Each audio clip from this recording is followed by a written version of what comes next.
Cet homme a acheté une maison complètement abandonnée et l'a reconstruite de zéro.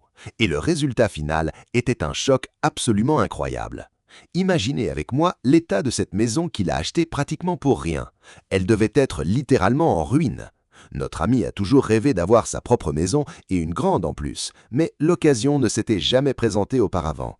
C'est pourquoi il a décidé de prendre le risque d'exploiter son savoir-faire, d'acheter cette maison au prix le plus bas possible et de voir s'il pourrait la rendre habitable ou s'il échouerait et perdrait tout son argent. Voyons ensemble ce qui va se passer et comment cette maison va être rénovée complètement, étape par étape. Mais avant de commencer, n'oubliez pas de vous abonner à la chaîne. C'est parti! La première chose qu'il a commencé à rénover dans la maison était la cuisine, dont tout était vieux et inutilisable, que ce soit les fenêtres, les murs ou même la structure de la cuisine elle-même. Il a donc commencé immédiatement les travaux de rénovation, à retirer les fenêtres existantes, enlever la structure de la cuisine, l'évier et la cuisinière et vider complètement la cuisine. Ensuite, il est monté au plafond pour y appliquer de l'enduit. Cet enduit est très important pour un plafond qui a besoin de réparation, car il nivelle les murs, couvre les petites fissures ou tout défaut de surface et donne une surface lisse et uniforme. Ensuite vint le tour des murs de la cuisine, qui étaient littéralement hors d'usage, sans forme ni solidité. Il a donc décidé d'installer des plaques cimentaires résistantes à l'eau, de grande taille et d'une belle couleur blanche. Il applique une matière adhésive sur la plaque, puis la fixe sur le mur. Même les placards suspendus au mur par le dessus, il leur a installé des plaques cimentaires de la même couleur pour que tout l'espace ait un aspect cohérent.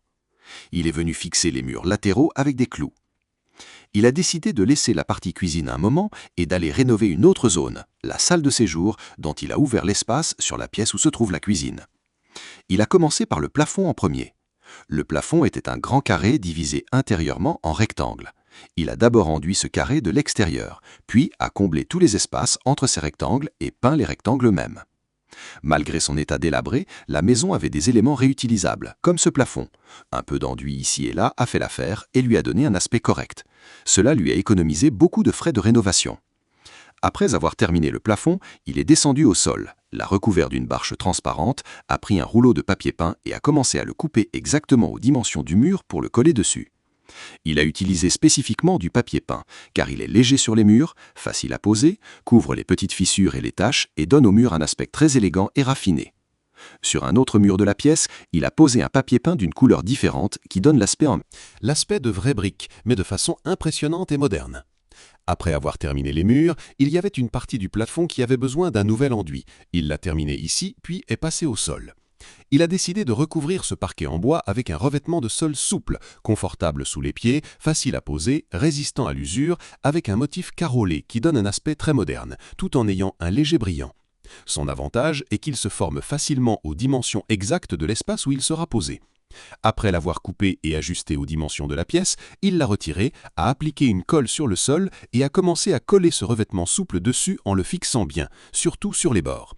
Ensuite, il a apporté la nouvelle structure de cuisine, entièrement neuve, dont l'avantage était qu'elle avait exactement les mêmes dimensions que l'ancienne.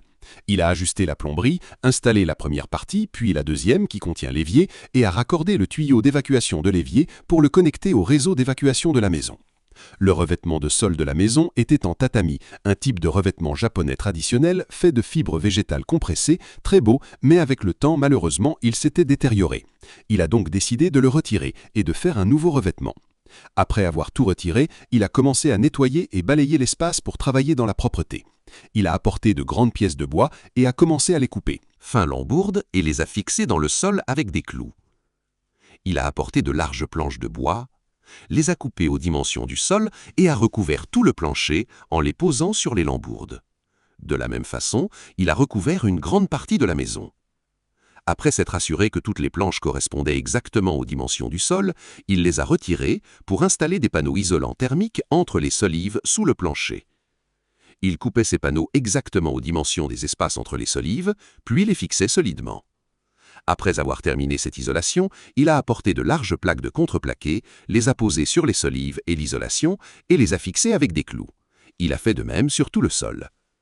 Personnellement, je pense que le style tatami était plus beau et plus élégant. Il aurait pu le rénover dans ce même style. Mais bon, dites-moi votre avis dans les commentaires, lequel est le mieux? Après avoir terminé le sol de cette partie de la maison, il est passé au plafond et l'a enduit. Il a commencé par les bords, puis le plafond lui-même. Il a ensuite décidé de peindre les murs avec une nouvelle couche de peinture, en commençant par les angles et les coins, puis en terminant les grandes surfaces. Il y avait une partie du plafond qui nécessitait un remplacement. Il a découpé une pièce de contreplaqué et l'a installée à la place, puis est retourné enduire le reste du plafond et terminer toutes les parties qui avaient besoin d'enduit. Il a apporté un nouveau papier peint pour le coller sur les murs de cette partie de la maison. En posant le papier ici, il fait très attention à ce que les joints du papier peint se chevauchent correctement sans aucun espace. Cette partie, une fois rénovée, était vraiment magnifique et il l'a faite avec des matériaux simples et peu coûteux. L'intérieur de la maison avait désormais une toute autre allure. Il a apporté du plâtre et a commencé à l'appliquer entre les joints du bois. Il fallait l'utiliser avant de poser tout autre matériau sur le sol, car le sol doit être lisse, au même niveau et très propre. Après avoir enduit tout le sol et comblé tous les espaces, il a apporté le revêtement souple, l'a coupé aux dimensions exactes du sol avec beaucoup de précision et de professionnalisme et a pris soin des bords en retirant chaque millimètre en trop. Pendant qu'il travaillait, il laissait des espaces au bord car ce revêtement se dilate légèrement avec les variations d'humidité. Il avait donc bien pris cela en compte. Exactement comme il l'avait fait dans la cuisine, il l'a retiré, a appliqué la colle sur le sol, l'a bien étalé, puis a posé le revêtement souple par-dessus et l'a bien pressé. Après cette étape, cette partie de la maison était elle aussi terminée. Passons maintenant au couloir entre les pièces elles-mêmes qui avaient besoin de rénovation dans chaque coin. Il a commencé par le plafond et l'a enduit de bout en bout. Ensuite, il a apporté du papier peint blanc et l'a collé sur les murs en le pressant bien. Après ça, il a posé le revêtement de sol souple et l'a bien installé dans tout l'espace.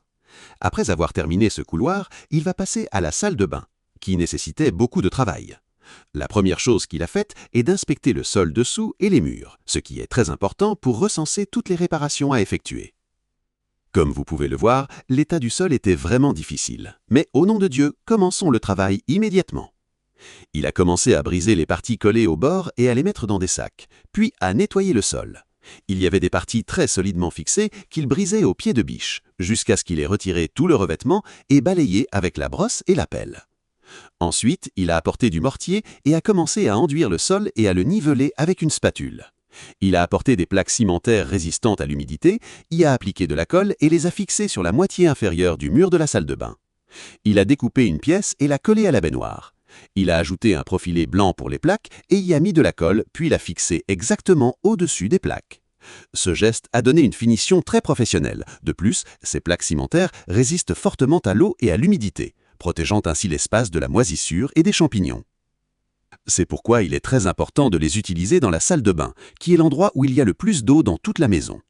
Après avoir terminé les murs, il est passé au sol immédiatement et a posé le revêtement souple, également résistant à l'eau et confortable sous pied. Il y avait une bonde de sol sous le revêtement. Il a découpé le revêtement à ses dimensions et a posé le couvercle de la bonde.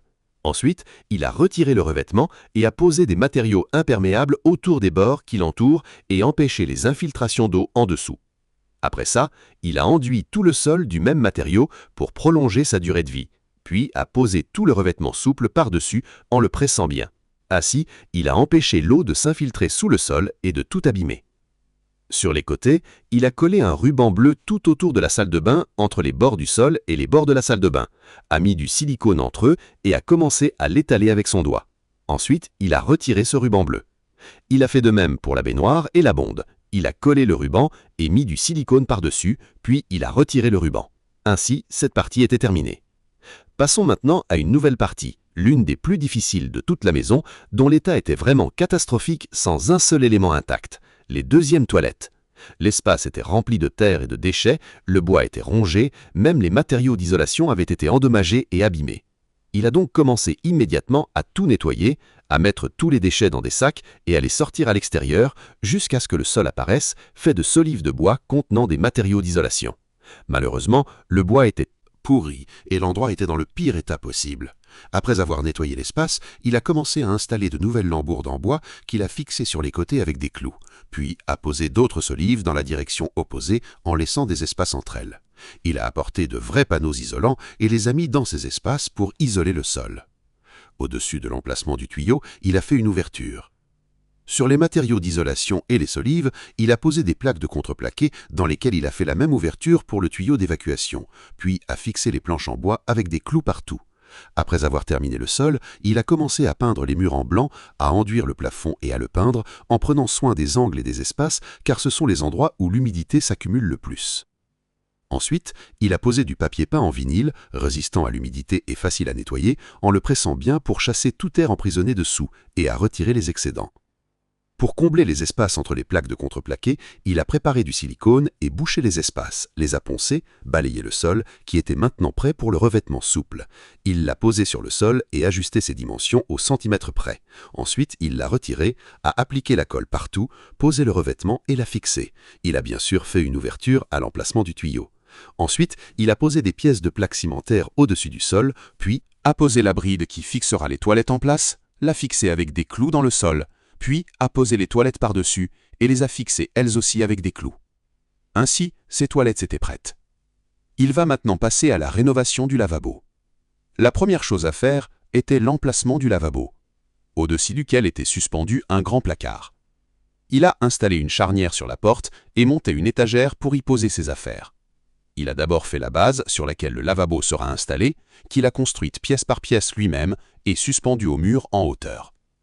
La hauteur du lavabo est très importante car elle assure le confort de toute personne qui l'utilise et garantit une posture confortable et aisée. Après avoir mesuré les angles du lavabo et s'être assuré qu'il n'était pas incliné, il l'a fixé avec des clous. Ensuite, il a raccordé le flexible d'alimentation en eau et le robinet du lavabo avec deux conduites, l'une pour l'eau chaude et l'autre pour l'eau froide, qu'il a bien connecté au tuyau d'eau et a serré les joints fermement avec un tournevis. Il va maintenant passer au placard, qui, à vrai dire, n'était pas très abîmé et pourrait encore être utilisé. Avec quelques retouches de rénovation, il retrouverait sa jeunesse. Il a peint l'emplacement du tiroir ici en blanc et a ajusté les bords des portes avec une couleur grise, puis a collé du papier peint sur les portes du placard en blanc. Dans les maisons japonaises traditionnelles, les placards ont généralement des portes coulissantes qui dissimulent les espaces. De rangement. Après avoir ajusté ces portes de placard, elles étaient vraiment magnifiques, et les couleurs ensemble étaient superbes. Il y avait aussi d'autres meubles à très belle allure dont la peinture était encore en bon état, mais qui nécessitaient un peu de retouche pour retrouver leur splendeur d'antan. Après l'avoir bien essuyé et nettoyé de la poussière, il l'a repeint avec du vernis et l'a recouvert de papier peint. Le papier peint n'est pas seulement utilisé pour embellir les murs, vous le verrez ici donner une nouvelle vie au bois aussi. Même les portes du placard, il les a prises et va leur coller du papier peint en y installant de nouvelles poignées. Et vraiment, après avoir terminé, c'était une toute autre histoire. Et maintenant, la maison qui était, il y a peu de temps, une ruine inhabitable, est devenue une maison lumineuse, belle et vraiment confortable. Un travail fait avec soin et du fond du cœur laisse toujours une empreinte dans chaque recoin. Le séjour et la cuisine étaient vraiment dans un état déplorable et inutilisable, du sol au mur jusqu'au plafond, même les tuyaux d'eau étaient vieux. Après rénovation, la cuisine et le séjour se sont transformés en espaces lumineux, pratiques et modernes. Le revêtement de sol de la cuisine a été entièrement renouvelé avec des matériaux solides et durables, faciles à nettoyer et d'un aspect très élégant en même temps. Le séjour est devenu plus chaleureux et plus spacieux après avoir été ouvert sur la cuisine, et la nouvelle peinture, qui donne une sensation de propreté et de fraîcheur, a également changé. L'éclairage pour le mieux, rendant l'espace plus grand et plus agréable à l'œil. Les pièces autrefois petites n'exploitaient pas intelligemment et pratiquement leur espace. De plus, les revêtements de sol des chambres et des autres pièces étaient très abîmés après des années de négligence de cette maison. Après rénovation, chaque pièce a été repensée avec soin pour allier beauté et fonctionnalité pratique en même temps. Il a utilisé des peintures claires et neutres sur les murs pour illuminer les pièces. Même dans les salles de bain, il a modernisé la plomberie et utilisé des matériaux isolants contre l'eau et la chaleur. Ces rénovations ne sont pas seulement pratiques, elles aident aussi à prévenir de coûteuses réparations à l'avenir. Parmi ces rénovations, il a renouvelé le lavabo. Si regarder cette maison passée de ruines abandonnées à foyer lumineux et chaleureux vous a rempli d'espoir et vous a prouvé qu'il ne faut jamais abandonner sur quelque chose qui a du potentiel, alors vous êtes exactement là où vous devez être. Sur DIY Fighters, nous croyons que chaque mur abîmé mérite une seconde chance, que chaque espace négligé peut redevenir un lieu de vie magnifique, et que le vrai luxe, c'est de créer quelque chose de beau avec ses propres mains. Ne manquez plus aucune transformation. DIY Fighters, abonnez-vous, activez la cloche et rejoignez une communauté de passionnés qui transforment l'impossible en réalité une rénovation à la fois.